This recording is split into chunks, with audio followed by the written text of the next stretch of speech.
Welcome, everybody. It's time once again for the next chapter with Charlie Hedges as he explores turning the page on his life and yours. Hey, Charlie. Hey, Paul. It's nice to be back here again. I think I've been away for a couple of weeks, and I want to say hello to everyone out there, all our faithful friends of the show. This is Charlie Hedges, and you're listening to the next chapter.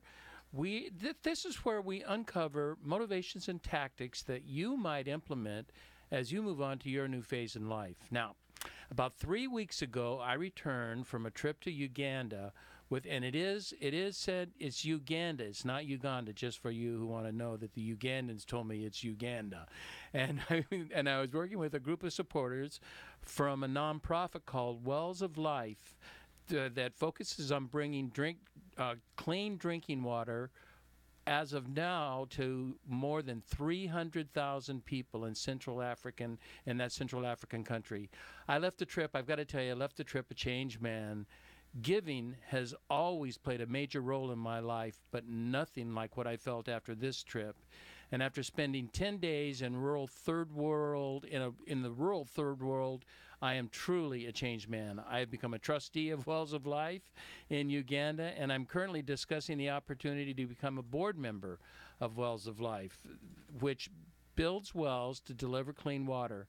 Now, as I said, today we have 300,000 people.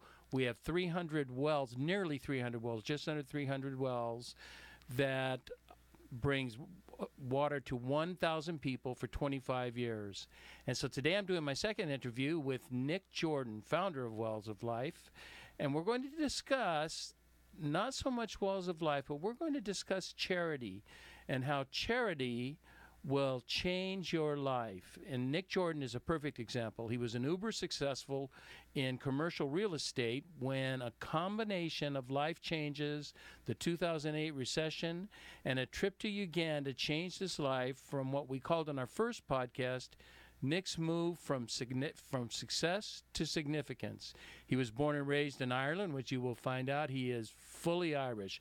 Whatever stereotype you have of the Irish, Nick is it. He holds a bachelor's degree from the University of College in Dublin.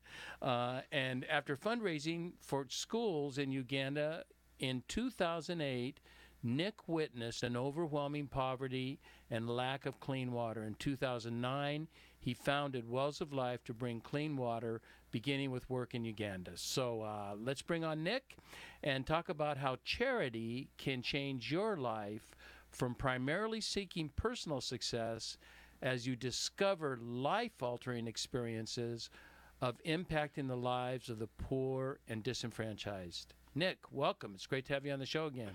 Charlie, it's a pleasure to be here again. Well, let's. In our last episode, we talked about a series of major life changes regarding your personal issues in a recession that got you involved in charity. My question is, I know how you got involved in charity, and we talked about that the last interview, so people can listen to that in the last interview. What I want to know is we're looking at almost 10 years later, just under 10 years later, and you're equally as motivated or maybe even more motivated than you ever have been. What keeps you involved in charity?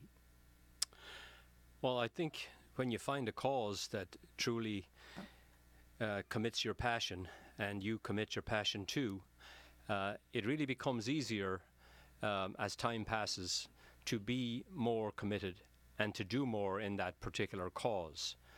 And obviously, with a cause where 1 billion people lack the basic resource of water, there's a long road to be traveled. And so I find it as the charity itself grows, which means as more and more people become involved, and I see other people getting involved and excited, makes my job very easy, and it makes it delightful to see that I'm not the only person that stepped out on a crazy journey, that many people are joining, in a belief that water is a basic human right.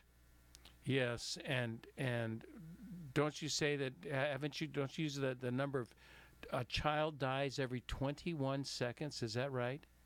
It sadly is, Charlie. The numbers are always difficult because they are only numbers. But the fact of the matter is that a child dies unnecessarily simply because there's no availability of clean water, and as a result they have to drink infested water. So a child dies every 21 seconds, which simply says that today 4,300 children will die needlessly from what could easily be prevented, as you well know, by simply providing clean water. Oh, I wanted to make this show.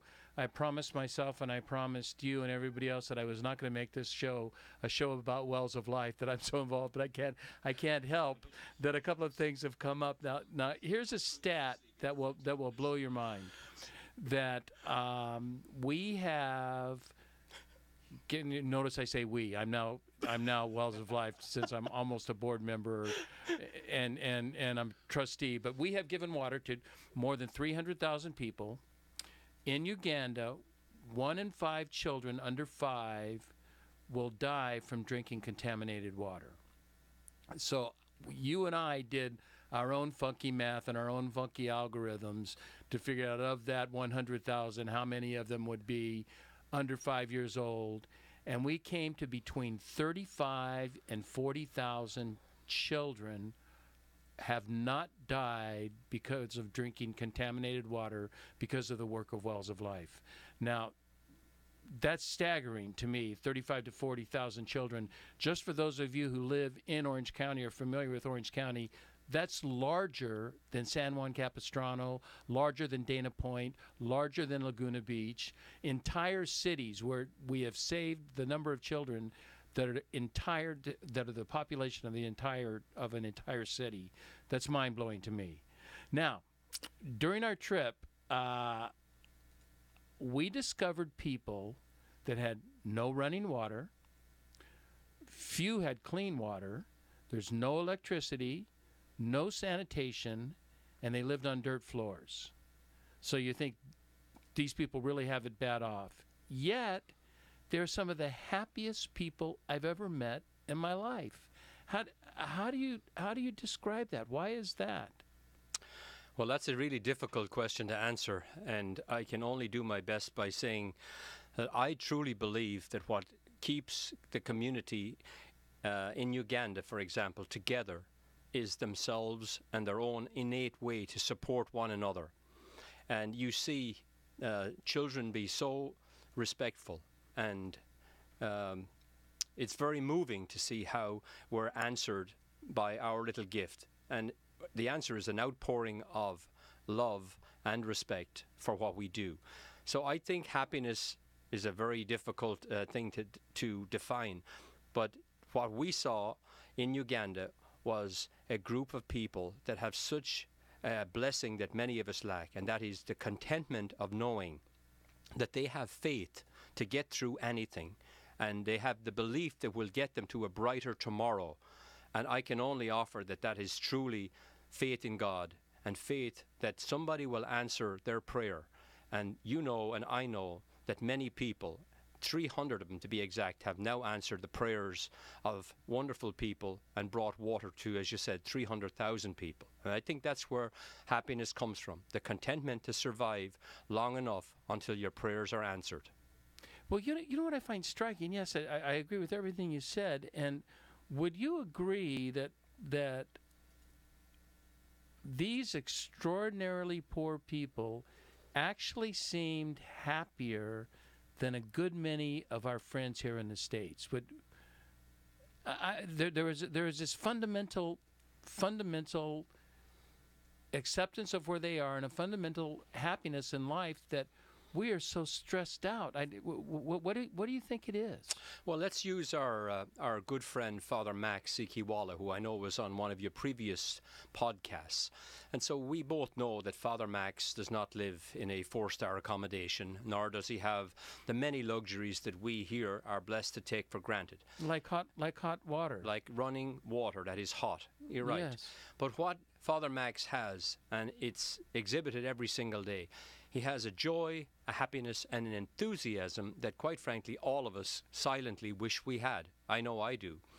So I can see that it's a little bit more on our side than it is on theirs, if I was to do my best to answer the question. And I think what's difficult here is the incredible pace of life that we embrace and are willing to try and catch up with. And with all of the different distractions and with the many parts of our life that get overrun, it's almost impossible to find peace. And it's certainly difficult to get to a place where you know what really matters and what you would hold as the most important part of your life. So I think the simplicity of the life that we saw in Uganda, with all of its challenges, brings with it a contentment that we could have here if we took a little bit from them and perhaps gave a little bit from us to them. That bridge between the two places might even give us the perfect happiness. I like that, and I think you used a word that really is important to me, is the word peace, and that we do not have peace. We have the opposite. We have stress, and that we never have enough. No matter how much we have, you think, okay, if I could just make 100K, I'm going to be great. Well, then when you make 100K, you find yourself in debt where you need 150K to keep up to that debt. Then you spend up to that 150K. You need 200. Before you know it, you're continually adding stressors that you have to work harder just to stay even. To stay above ground. I mean, I would liken it, in the real estate term, because there's so many real estate developments happening right now in Orange County. It's almost like the person that decides that they want to build a very tall and grand building, and they begin their excavation work, and they decide that they're going to excavate the foundation, and they dig down 4 floors, and then they think, well, maybe I'll make it a little bigger, so I should dig down 6 floors. And then perhaps they just say, hey, I really want to build the biggest building that everybody is going to be very impressed with, and I may dig down 20 floors. And eventually they're down in a hole in the ground with very little daylight, with very little life left at the end of that journey. And therein lies the real challenge. How much life do you have left? And how long are you going to stay down in the hole? That reminds me of a question that we were talking about over lunch, and that I read a quote one time that said, we don't regret in life as much what we did as what we didn't do. And as we look back on it, I'm getting of that age of looking back on my life. I did a lot of things I should regret, but they're over. I'm looking at, I don't want to die regretting not having done something. Yep. I want to have an impact.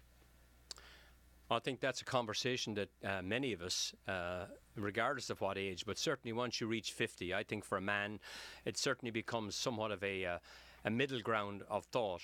And I always talk about the great scene at the end of Schindler's List, where Oskar Schindler, played very capably by Liam Neeson, is about to leave, and we all know that basically the game is up. The Allies have landed.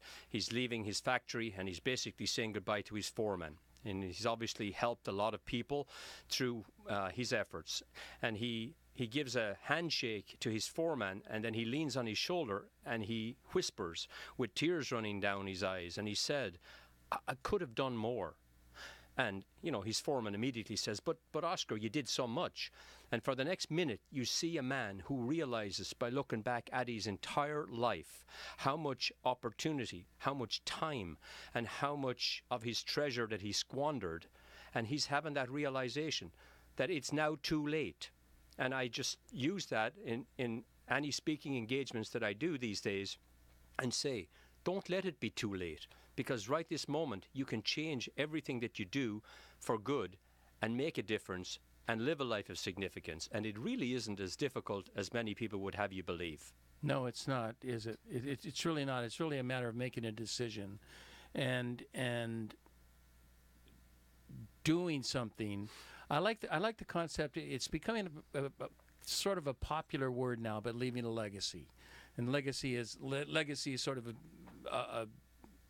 the new phrase, and that's become important to me, of leaving a legacy. But you know what? I want the legacy. I don't give a rat's behind about the Charlie Hedges legacy, but I do give a rat's behind about what Charlie Hedges leaves on the planet that goes on, the people that I helped.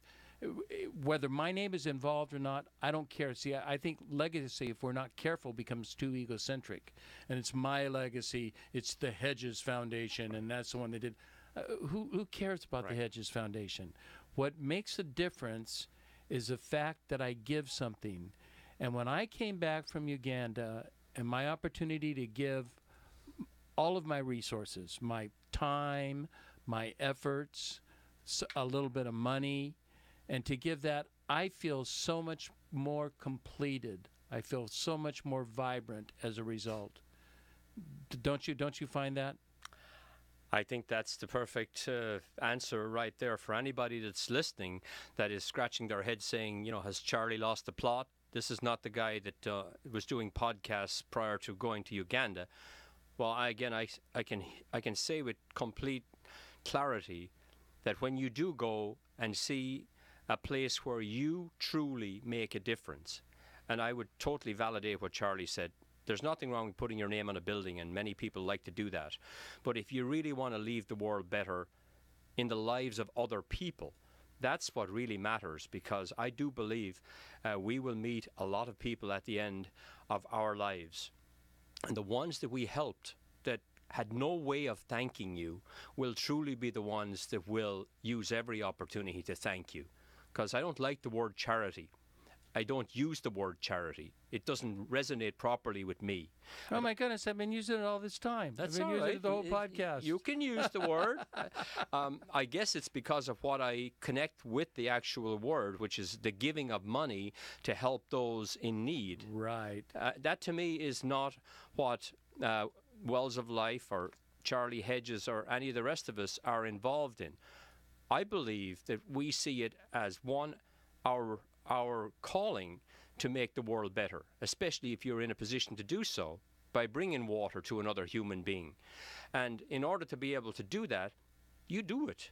You don't talk about it, and you shouldn't need to make a lot of space to discuss it. So charity, I'll push that aside. Helping your fellow man to have an opportunity that maybe you can give is common sense approach to being a humanitarian. And it doesn't have to be international. It can be somebody. It can be family, that you're helping family. It can be your next door neighbor. It can be anyone, that we're having this sort of giving attitude. In the Bible, St. Paul gives this exhortation that I call, he's gone from preaching to meddling. He's really messing with my life when he says this: I want you, brethren, to regard one another as more important than yourself. Do not merely look out for your own personal interest, but also for the interest of others. But that statement, as to look at others as more important than yourself, I'd love to say, boy, I could do that, but that's moving to a whole different level. When I'm looking at other people truly more important than myself, I think you and your wife come as close as anybody I've ever seen to doing that, because I've seen the sacrifices you've made. But that is really, those are harsh words, don't you think? To look at others' needs is more important than your own, than my new car that I want to buy, for crying out loud? Well, they're very harsh words, but the reality is that discipline is harsh, and many people would shy away from discipline, but yet it's the only thing that can actually get you through that place where resistance, wells up.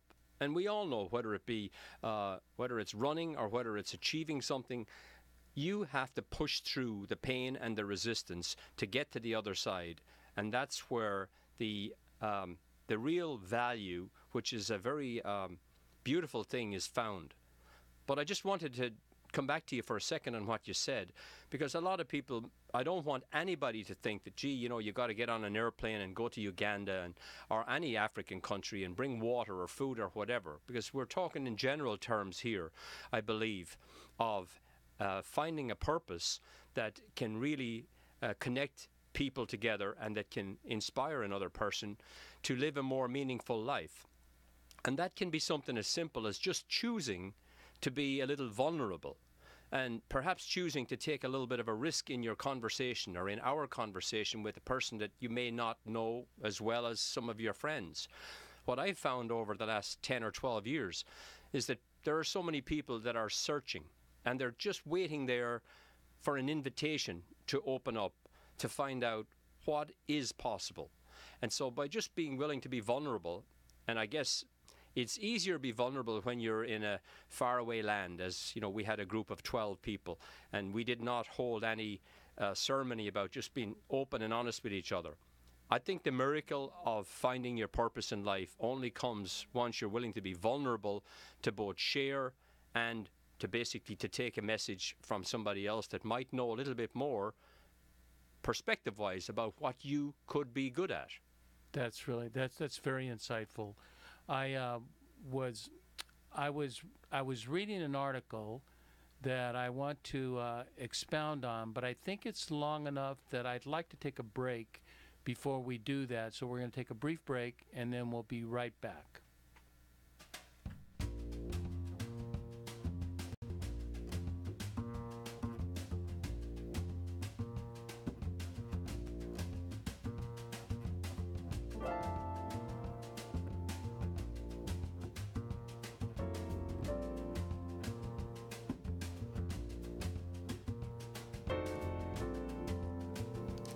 Hi, this is Charlie Hedges, and you're listening to The Next Chapter with Charlie. We are visiting with Nick Jordan, founder and executive director of Wells of Life, which is all about digging wells in Uganda.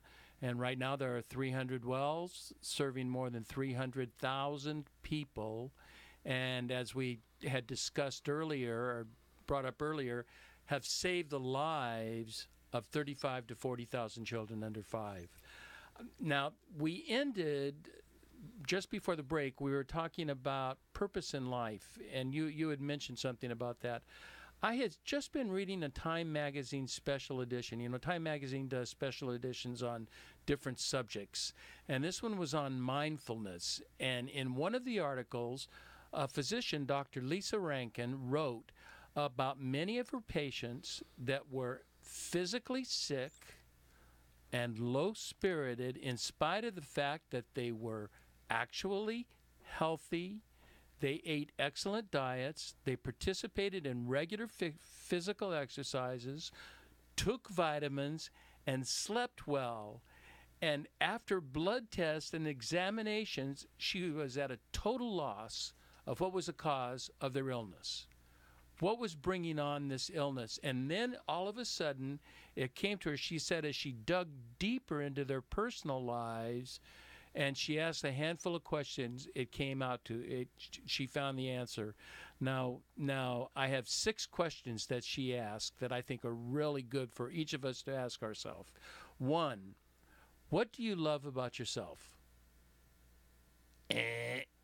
Okay, 2, what is missing from your life? Is there enough paper for me to write down what is missing from my life? 3, what do you appreciate about your life? Do you actually sit down and write gratitude lists?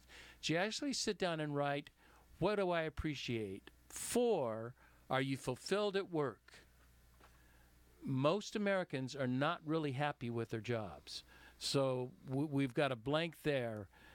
Do you feel you're in touch with your life's purpose? Now, I talk about that a whole lot on this show, but a lot of people do not understand their life's purpose. And finally, the last one, she says, do you express yourself creatively?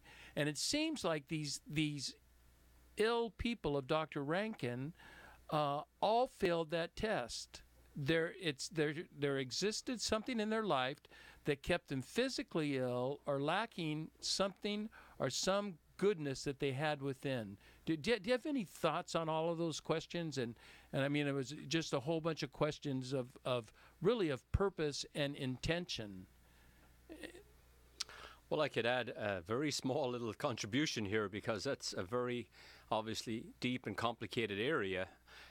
Just from my part, I believe that without a purpose, it simply becomes a case of being a ship without a rudder.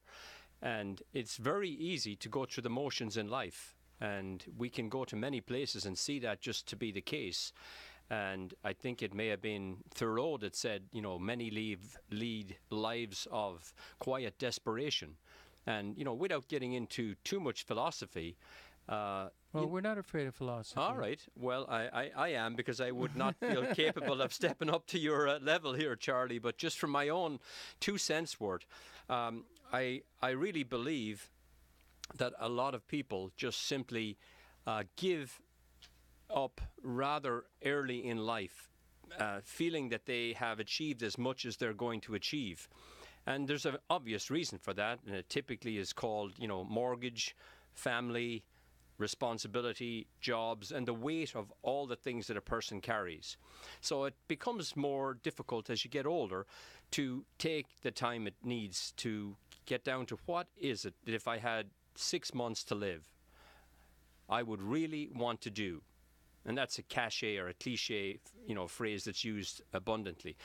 But I do think that the people that really make it through, the 90-year-olds that are vibrant, and we all know them, that are ballroom dancing or climbing the stairs at the world wherever headquarters, they are people that know that they have a limited amount of time, but they have way more of a mission lying ahead of them. And that just becomes the fuel in their tank, because we have an outdated model of retirement in the United States here that needs to be completely, whatever the word is, re-Ubered, I guess might be a new word. and that is that there is no place for retirement. I mean, since the last recession, there's probably tens of millions of people that are forsaking their retirement. But even if you do retire without a proper plan that really engages you, at least to the degree that you were engaged prior to retirement, what you're going to have is an atrophy of your mind, your heart, your soul, your spirit, and your body. And that is not somebody that you're going to be jumping up and high-fiving anybody about the vibrance of life. You're reminding me of, you wanted to talk philosophy, you're reminding me of the Stoics. And the Stoics are, as I have talked about in the past, the Stoics are really into death.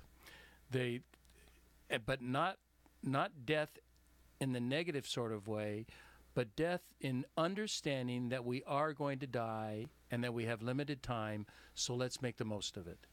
Let's make the most of the time that we have. They even have, and I've asked for, I want a skull, because Stoics all had a skull on their desk to remind them that they're going to die. I want a skull, except I discovered they cost a minimum of $1,500. But that's what when my son becomes big and rich, I'm going to tell him that's what I want for Christmas, son, is a skull of a dead person sitting on my desk to remind me that I only have so much time. And I just had a birthday 10 days ago or something like that, and I make plans for a year, and I make plans like this is my last year, that this is it, and I'm going to do everything I can in this last year, that I've got 1 year to live. Wow. And that's the way I figure. And then if I make it to, I'm 68, I make it to 69, then I'm going to say I have 1 year to live, and I hope I continue to do that. But that really helps me in understanding what's important, keeping the majors, and the minors, is that I focus on what's really important. And as most people know, I'm part of a 12-step group. And the last step is all about service. It's all about giving, and it's all that our whole function in all of our 12 steps is to practice these principles of the 12 steps in giving our lives to other people. I think that is something we all can do, no matter where we are, what age. You don't have to wait till you're 68 years old. You can be doing that. I was doing that at 30. Absolutely. So I just wanted to add this, Charlie, that you mentioned earlier, and that is we tend to be the average of the people that we actually spend our time with. They say you're going to be about the average of the 5 people that you spend the most of your time with. So if you really want to be alive and vibrant, with a passion, with a mission, and with a desire, burning desire for life, then do not go to some of the retirement homes in America. Do not go to some of the graveyards in America. Go and find the people that are truly alive and their age is meaningless. And I know this because at Wells of Life we're blessed. 2 of our ambassadors are a little bit older than me. And first of all, Terence Barry and Art Bircher are two people that give me unbelievable inspired advice. I look at both of these men and I see the list of things that they have achieved, the number of boards they've been on, the amount of work they've done. That's what inspires me to stay fit, to work a little harder, to be a little smarter, and to connect with one more person each day and share the message of Wells of Life. So I think within reaching out to the group of people that are getting to where you want to go becomes a smart plan of tagging along and getting there at some point yourself. You know, I don't know Terrence, but I've met Mr. Bircher, and Art Bircher cannot have a busier life in business. He could be totally filled. His life could be 20 hours a day running the Bircher Corp. I mean, it is that big. It's one of the largest real estate companies in Orange County. But he is also so involved in philanthropy, so involved in giving, and he belongs into all these boards, and that's where I don't know where he finds the time for it. So the excuse that I don't have the time for it is not a good excuse, because you don't find anybody busier than Art Bircher, and you probably can't outgive the man. That's a great point, Charlie. But I think the challenge becomes there are so many different causes and there are so many choices on the menu. It's like going into one of these fancy restaurants and just looking at the wine list, they have to have two people carry it to you. And you look at the menu and there's 42 pages. How in God's name do you choose? So that's where I think the work goes into narrowing down the choices, finding out the 3 or 4 areas in your life that you really feel you could be drawn to, and then doing the research, the homework, again, much like you did. And that might mean getting on an airplane, and yes, it might mean traveling 20 hours, but that becomes a small price to pay once you find out at the end of that journey that what you're looking for was there waiting for you all along. You know, you've really gotten me thinking. That's really, I think we can give some helpful advice to our listeners, and that what my family had done is that we created a strategy around our giving, that we give a certain percent of our money and we put it into an account, and then we dole that money out as we seem led at that moment. And it isn't willy-nilly. We don't just say, oh, that sounds like a good idea, let me give $10 to this. Oh, I can give 25 to this one, I can give 100 to this one. Instead, we said, what is our family, what is the mission our family is committed to? And we have come up with, I don't mind telling people what we have come up with, is women, children, and education. Those are the 3 areas that we, and especially if it's a poor and disenfranchised, that helps. Now, it so happens, I had been looking for a long time for to find a group that filled all 3 of those. I mean, where do you find a group that fills all 3 of those? Well, for crying out loud, Giving Water, what do?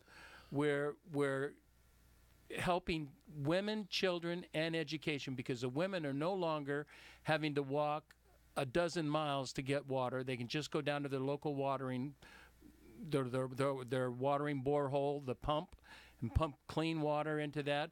The girls are now in school. Instead of going out and collecting firewood and helping the mom carry the water, we have girls in school. So we're working on women, children, and education. I would suggest to everybody listening, what are you driven to do? It's not. It certainly is not going to be women, children, and education, or it may be, but I'm not suggesting that. I'm saying, what are you driven to do? What's important to you, and then find a group that meets those needs. Find some organization that are meeting the needs that are consistent with the way you are DNA'd. Don't you think that's a... Yeah, I think that's a great word, because how you are wired, as they say, is going to be totally different from everybody else. So you'll get a very quick feeling for the people within an organization. And I'd like to emphasize this, because most organizations are really only as good as their core leadership.